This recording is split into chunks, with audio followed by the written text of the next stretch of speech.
A harrowing attack on board.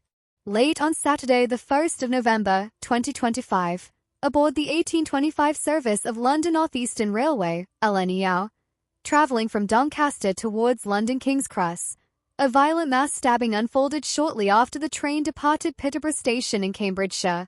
At approximately 1939 Greenwich Mean Time, emergency services were alerted to reports of multiple people being stabbed on board the train.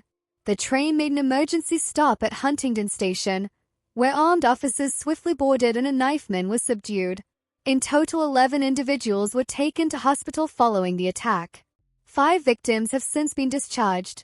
Of the remaining, one is a rail staff member who intervened and remains in a life-threatening but stable condition.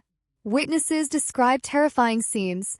One passenger said there was blood everywhere and that people were being stamped on as they tried to flee.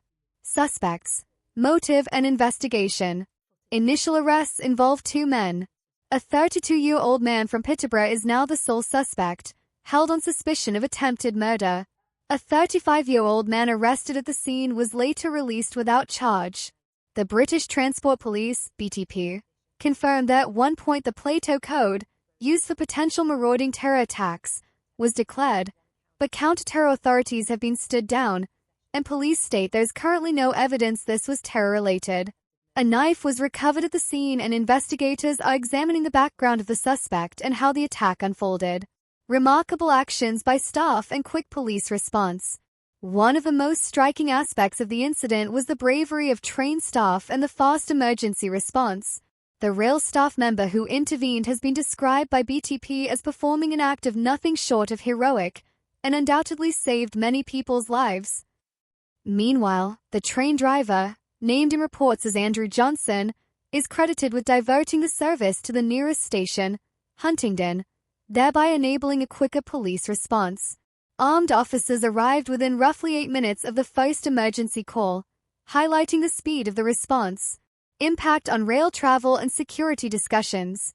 Following the attack, services on the East Coast Main Line were disrupted, with several lines through Huntingdon suspended while forensic teams worked. In the wake of the incident, the UK Transport Secretary ruled out airport-style metal detector screening at rail stations, calling it impractical given the size of the network. Instead, patrols by BTP have been stepped up and a review of rail security is underway. Wider reactions. The incident has drawn strong responses from senior public figures. Prime Minister Keir Starmer called it deeply concerning, and the King and Queen expressed that they were truly appalled and shocked by the attack.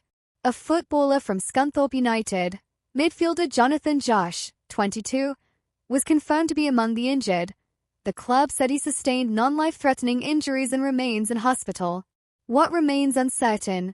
The exact motive for the attack remains under investigation. The background and state of mind of the suspect are still being probed.